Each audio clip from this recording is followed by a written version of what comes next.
جمعے کے دن جو شخص یہ سورت پڑھتا ہے 700 کروڑ بھی مانگے تو اللہ تعالیٰ اس کو عطا کرتا ہے۔ ہر حاجت پوری ہوگی، ہر دعا قبول ہوگی۔ بسم اللہ الرحمن الرحیم۔ محترم ناظرین، آج کے وظیفے کی یہ تسبیح بہت اہم ہے۔ اللہ تعالیٰ کی بے حد لاڈلی تسبیح ہے، انتہائی آسان ذکر ہے جسے نہ صرف بلکہ چھوٹے بڑے بچے سب آرام سے پڑھ سکتے ہیں۔ یہ ایسی خیر و برکت والی تسبیح ہے، اس کو پڑھنے سے ہر پریشانی، ہر مصیبت، ہر تکلیف دور ہو جاتی ہے۔ ہر انسان کی ہر حاجت اللہ کے فضل و کرم سے پوری ہو جاتی ہے۔ اس کا ذکر قرآن پاک میں بھی ہے اور بے شمار احادیث میں بھی اس تسبیح کا ذکر موجود ہے۔ آپ جمعے کے دن کسی بھی وقت اس تسبیح کو پڑھ سکتے ہیں، یعنی اس کے لیے کوئی خاص وقت مقرر نہیں ہے۔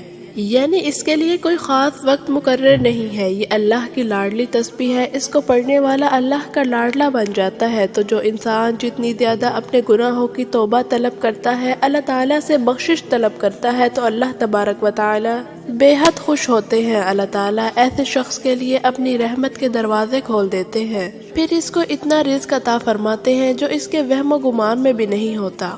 جو ساری عمر نہ مل سکا، آج کے دن انشاءاللہ یہ عمل کریں، آپ یہ وظیفہ پڑھیں، آپ کا نصیب کھل جائے گا۔ جو شخص کسی بھی وظیفے کے اندر آج تک کامیاب نہیں ہوا، جو کہتا ہے میری دعاؤں کی قبولیت نہیں ہوتی، جو کہتا ہے میں وظیفے پڑھ کر تھک چکا ہوں، یہ تھک چکی ہوں، لیکن مجھے آج تک کوئی فائدہ نہیں ہوا، جس کے کاروباری مسائل ہیں، جس کے گھر کے مسائل ہیں، جس کے رشتوں کے مسائل ہیں، آج جمعہ المبارک کے دن یہ وظیفہ پڑھتے ہی اس بندے کی ہر دعا قبول ہو جائے گی۔ یاد رکھنا، یہ موقع سال میں صرف ایک بار آتا ہے۔ جمعے کے دن آپ نے اس عمل کو لازمی پڑھنا ہے، ورنہ آپ پچھتائیں گے۔ کاش ہم نے یہ وظیفہ جمعے کے دن پڑھ لیا ہوتا تو آج ہمیں پچھتانا نہ پڑتا، تو آج ہم بھی کروڑوں کے مالک ہوتے۔ میرا ماننا یہ ہے کہ ایسا کبھی نہیں ہو سکتا کہ آپ قرآن مجید کی تلاوت کریں اور آپ کو کبھی فائدہ نہ ہو سکا ہو، کیونکہ اللہ تعالیٰ کے کلام میں 100% کامیابی ہے۔ لیکن غلطی صرف ہماری ذات کے اندر ہے، کمی ہماری ذات کے اندر ہے۔ اگر آج آپ اپنے قیمتی وقت میں سے صرف چند منٹ اس ویڈیو کو دے دیں تو میں آپ کو یقین دلاتی ہوں انشاءاللہ آپ کا قیمتی وقت ضائع نہیں ہوگا۔ چھوٹی سی ویڈیو ہے، آپ نے صرف اتنا کرنا ہے، اس ویڈیو کو مکمل دیکھنا ہے، پھر آپ کو وظیفہ پڑھنے کا طریقہ آ جائے گا۔ وظیفہ پڑھ کر اللہ تعالیٰ سے مانگنا آ جائے گا۔ جو شخص کہتا ہے وظیفہ سے فائدہ نہیں ہوتا، آج جمعے کے دن ایک بار میرے کہنے سے یہ وظیفہ پڑھ کر دیکھیں۔ یہ وظیفہ انشاءاللہ آپ کی زندگی بدل کر رکھ دے گا۔ آپ کے گھر سے غربت کا، تنگ دستی کا خاتمہ ہو جائے گا، آپ کے گھر سے پریشانیاں جڑ سے ختم ہو جائیں گی۔ بعض اوقات انسان وظیفہ پڑھتا ہے، چند دنوں تک فائدہ ہوتا ہے، لیکن آج جمعے کا دن ہے جسے دولت والا جمعہ کہا جاتا ہے۔ یہ مہینہ بہت ہی برکتوں والا، رحمتوں والا مہینہ ہے۔ اس مہینے میں مانگی گئی دعائیں رد نہیں جاتی۔ جب جمعہ المبارک کے دن یہ وظیفہ پڑھ لیا جائے تو اللہ پاک کی ذات منہ سے نکلی ہوئی ہر حاجت کو پورا فرما دیتے ہیں۔ آج اگر آپ بے روزگار ہیں، روزگار مل جائے گا۔ آپ کرائے کے مکان میں رہتے ہیں تو ذاتی مکان مل جائے گا۔ آپ کا نوکری کا مسئلہ ہے، شادی کا مسئلہ ہے، آج وہ دن آ چکا ہے جس میں مانگی گئی دعائیں رد نہیں ہوں گی۔ اگر آج آپ نے اس وظیفے کو چھوڑا تو پورا سال آپ کو پچھتانا پڑے گا، آپ کے ہاتھ میں کچھ نہیں آئے گا۔ آج یہ مجرد وظیفہ پڑھتے ہی پورے سال کا رزق اور دولت کا انتظام ہو جائے گا، پورے سال کی ہر طرح کی پریشانی اور مصیبت کا جڑ سے خاتمہ ہو جائے گا۔ جمعے کے دن کی قدر کر لے۔ جو لوگ آج تک اللہ کو راضی نہیں کر سکے، اللہ تعالیٰ سے اپنی حاجات نہیں منوا سکے، تو آج خدا را جمعے کے دن یہ وظیفہ پڑھ کے اللہ تعالیٰ کو راضی کر لے۔ یہ وہ جمعے کا دن ہے جسے رزق اور دولت کا جمعہ کہا جاتا ہے، جسے قبولیت کا جمعہ کہا جاتا ہے، جسے نصیب اور تقدیر چمکانے کا جمعہ کہا جاتا ہے۔ آج کے دن یہ تسبیح پڑھ لینا۔ اگر کوئی سڑک پر بیٹھا فقیر، کوئی مانگنے والا بھکاری آج جمعے کے دن یہ وظیفہ پڑھ لے تو یقین کرے اللہ تعالیٰ اتنا نوازے گا، اللہ کی ذات اتنا اس کو عطا کرے گی، وہ انسان خود حیران رہ جائے گا۔ یہ رزق، یہ دولت، یہ کامیابیاں کہاں سے آ رہی ہیں؟ وظیفہ کرنے کا طریقہ میں آپ کو بتاتی ہوں، اور ساتھ میں یہ بھی بتاتی ہوں وظیفہ کرتے وقت آپ نے کن باتوں کا خیال رکھنا ہے۔ لیکن اس سے پہلے اگر آپ ہمارے چینل پر نئے ہیں اور ابھی تک آپ نے ہمارے چینل کو سبسکرائب نہیں کیا تو خدا را اس چینل کو سبسکرائب کر لیں، کیونکہ میں بہت سے وظائف اور اعمال آپ کے حوالے ڈیلی بیسس پر شیئر کرتی ہوں۔ اب عمل کیا ہے؟ آج جمعے کے دن آپ کو جہاں جیسے وقت ملے آپ نے باوضو مصلی پر بیٹھ کے سب سے پہلے نبی کریم صلی اللہ علیہ وآلہ وسلم کی ذات اقدس پر 3 یا 7 بار درود پاک پڑھنا ہے۔ آپ درود پاک کوئی سا بھی پڑھ سکتے ہیں۔ آپ صلی اللہ علیہ وآلہ وسلم، صلی اللہ علی النبی الامی، یا آپ نماز والا درود ابراہیمی بھی پڑھ سکتے ہیں۔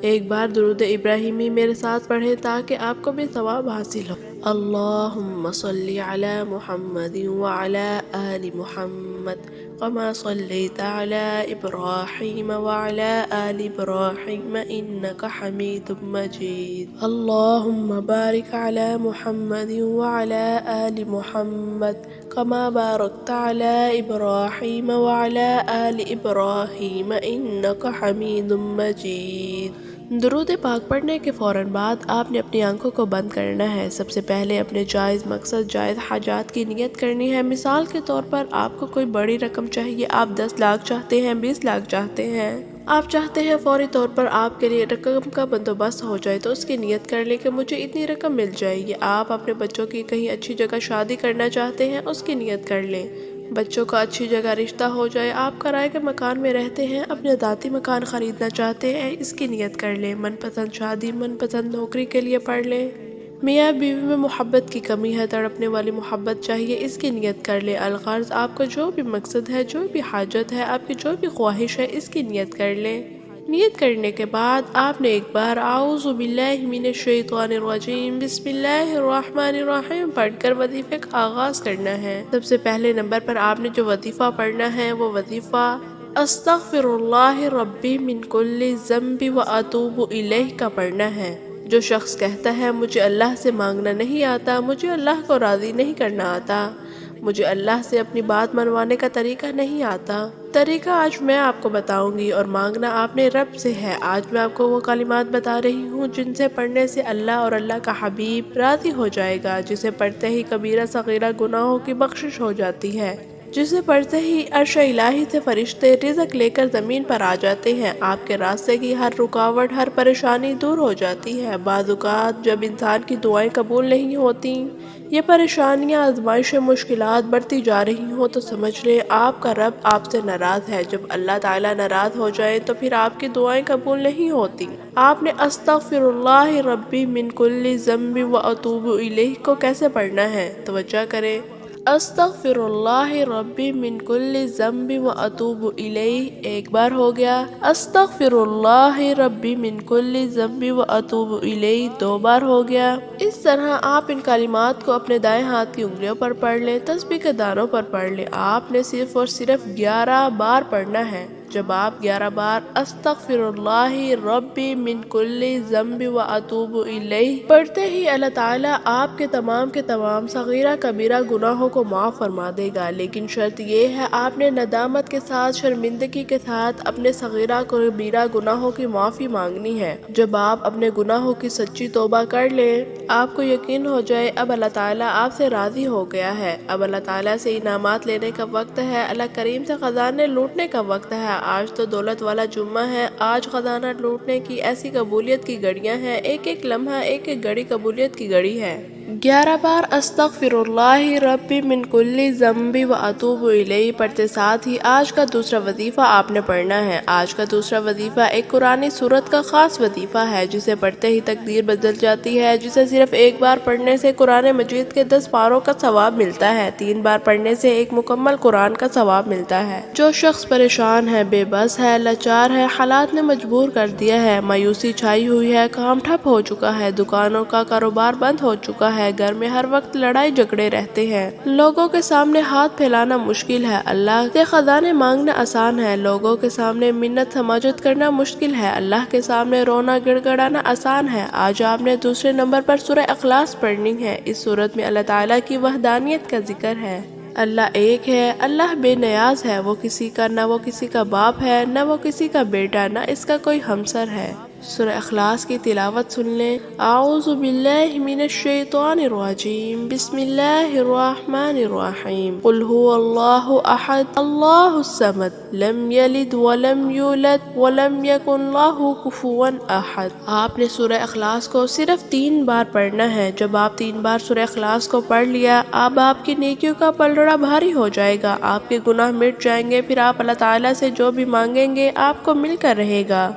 جب آپ 3 بار سورہ اخلاص پڑھ لیں، اب آپ نے تیسرے نمبر پر ایک وظیفہ پڑھنا ہے، جس کے بغیر یہ عمل ناممکن ہے، جس کے بغیر یہ عمل مکمل نہیں ہو سکتا۔ تیسرے نمبر پر آپ نے آپ نے جو وظیفہ پڑھنا ہے وہ وظیفہ ایک قرآنی آیت کا وظیفہ ہے۔ یہ قرآنی آیت فَبِأَيِّ آلَاءِ رَبِّكُمَا تُكَذِّبَانِ کی آیت ہے۔ جس گھر میں قرآن پاک کی اس آیت مبارکہ وظیفہ پڑھا جاتا ہے، اس گھر میں رزق کا، دولت کا سیلاب آ جاتا ہے، اس گھر کا بچہ بچہ ارب پتی بن جاتا ہے۔ جس نے بھی یہ وظیفہ پڑھا اللہ نے بادشاہ بنا کر اٹھایا۔ اگر آپ بھی اپنی غربت کی زندگی سے نکلنا چاہتے ہیں، فقیری سے بادشاہی چاہتے ہیں، زندگی کے ہر مقصد میں کامیابی چاہتے ہیں، اپنے ہر مقصد کو اپنی آنکھوں سے پورا ہوتا ہوا دیکھنا چاہتے ہیں، اللہ تعالیٰ کی رحمتوں برکتوں کو دیکھنا چاہتے ہیں، اللہ تعالیٰ کے معجزات دیکھنا چاہتے ہیں، تو فَبِأَيِّ آلَاءِ رَبِّكُمَا تُكَذِّبَانِ کو پڑھ لیں۔ کیسے پڑھنا ہے، کتنی بار پڑھنا ہے، توجہ کریں۔ فَبِأَيِّ آلَاءِ رَبِّكُمَا تُكَذِّبَانِ ایک بار ہو گیا۔ فَبِأَيِّ آلَاءِ رَبِّكُمَا تُكَذِّبَانِ دو بار ہو گیا۔ فَبِأَيِّ آلَاءِ رَبِّكُمَا تُكَذِّبَانِ تین بار ہو گیا۔ اس طرح آپ اس آیت مبارکہ کو ہاتھ کی انگلیوں پر پڑھ لیں، تسبیح کے دانوں پر پڑھ لیں۔ آپ نے صرف اور صرف 21 مرتبہ پڑھنا ہے۔ جب آپ یہ تینوں اعمال بتائے گئے طریقے اور ترتیب سے پڑھ لیں تو آخر میں آپ نے 3 یا 7 مرتبہ درود پاک پڑھنا ہے، جس طرح آپ نے عمل کے شروع میں پڑھا تھا۔ اب آپ کا عمل مکمل ہو گیا ہے۔ ناظرین، اللہ سے محبت کرنا ایمان کا تقاضا ہے۔ یہ اس وقت تک توحید مکمل نہیں ہو سکتی جب تک بندہ اپنے رب سے مکمل محبت نہ کرے۔ اللہ تعالیٰ کی محبت جیسی کوئی شان نہیں، کیونکہ خالق کو موجود سے زیادہ دلوں کو کوئی چیز محبوب نہیں۔ اللہ معبود برحق ہے، ولی ہے، مولا ہے، رب ہے، تدبیر کرنے والا، رزق دینے والا، موت و حیات کا مالک ہے۔ اسی کی محبت دلوں کی نعمت ہے، روح کی حیات ہے، نفس کا سرور ہے، دلوں کی غذا ہے، عقلوں کا نور ہے، آنکھوں کی ٹھنڈک ہے، اندرونی امارت ہے، مخلص دل پاکیزہ روح عقل و سلیم کے مطابق۔ اللہ تعالیٰ کی محبت، اس سے انسیت، اس کی ملاقات، اس کے شوق سے زیادہ خوبصورت، پاکیزہ، رازدار، بہتر نعمت کوئی اور نہیں۔ یحییٰ بن معاذ رضی اللہ تعالی عنہ فرماتے ہیں، جب انسان کی معافی تمام گناہوں کو ڈھانپ لیتی ہے تو اس کی رضا کا کیا عالم ہوگا؟ جب اس کی رضا اس کی امیدوں کو سمیٹ لیتی ہے تو اس کی محبت کیسی ہوگی؟ جب اس کی محبت کا یہ عالم ہو وہ عقلوں کو حیران کر دے، اس کی نظر کرم کیسی ہوگی؟ اور انسان جتنی زیادہ اللہ سے محبت کرتا ہے اتنی ہی زیادہ ایمان کی لذت اور مٹھاس حاصل ہوتی ہے۔ جس کا دل اللہ کی محبت سے بھر جائے، صرف اللہ تعالیٰ کی محبت ہی ایسی چیز ہے جو انسان کے دلوں کو بے نیاز کر دیتی ہے، حاجتوں کو پورا فرماتی ہے، بھوک کو ختم کر دیتی ہے۔ اگر اللہ تعالیٰ کی محبت کے بغیر اسے وہ سب کچھ مل جائے جسے اسے لذت حاصل ہو، لیکن تب بھی اسے اطمینان اور سکون نہیں مل سکے گا۔ آنکھوں کا نور، کانوں کی سماعت، ناک کا سونگھنا، زبان کا بولنا، تمام نعمتوں کے ہو جانے سے اتنی تکلیف نہیں ہوگی جتنی تکلیف دل سے اللہ کی محبت نکل جانے سے ہوگی۔ بلکہ اگر دل اپنے حقیقی خالق و مالک و معبود کی محبت سے خالی ہو جائے تو روح مردہ ہو جائے اور جسم کی خرابی سے کہیں زیادہ نقصان دہ ہے۔ حقیقی محبت یہ ہے کہ آپ خود کو مکمل طور پر اس ذات کے حوالے کر دیں جس سے آپ بے پناہ محبت کرتے ہیں، یہاں تک کہ آپ کے پاس جو کچھ بھی باقی نہ رہے۔ اللہ کی سچی و حقیقی محبت وہ ہے جو دیگر تمام محبتوں پر غالب اور مقدم رہے اور بندہ کی تمام تر محبتیں اسی اللہ کی محبت کی تابع ہوں۔ اللہ تبارک و تعالیٰ سے دعا ہے نیکی کی بات کو سمجھنے، سننے اور اس پر عمل کرنے کی توفیق ہمت عطا فرمائے۔ آپ کا سننا میرا سنانا اللہ تعالیٰ اپنی بارگاہ الہی میں قبول و منظور فرمائے، آمین۔ ناظرین، آپ سے گزارش ہے اپنے رزق میں برکت اور وسعت کے لیے اللہ تعالیٰ کے 99 ناموں میں سے کوئی ایک نام کمنٹ سیکشن میں ضرور لکھیں۔ اللہ تعالیٰ آپ کی تمام مشکلات کو دور کرے۔ اللہ تعالیٰ آپ کا اور میرا حامی و ناصر ہو۔ السلام علیکم ورحمۃ اللہ وبرکاتہ۔